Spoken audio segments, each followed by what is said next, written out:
Orin Dáfídì orí ìkọkànlélọ́gọ́fà.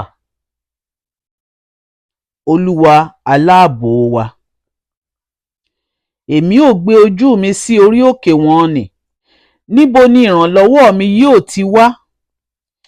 Ìrànlọ́wọ́ mi yóò ti ọwọ́ Olúwa wá, tí ó dá ọ̀run òun ayé.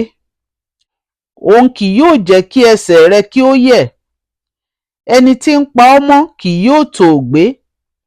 Kíyèsí, ẹni tí ń pa Ísírẹ́lì mọ́ kì í tòògbé, bẹ́ẹ̀ ni kì í sùn.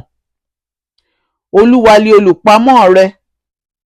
Olúwa lé òjìji rẹ lé ọwọ́ ọ̀tún rẹ.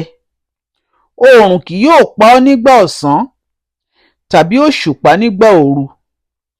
Olúwa yóò pa ọ́ mọ́ kúrò nínú ibi gbogbo.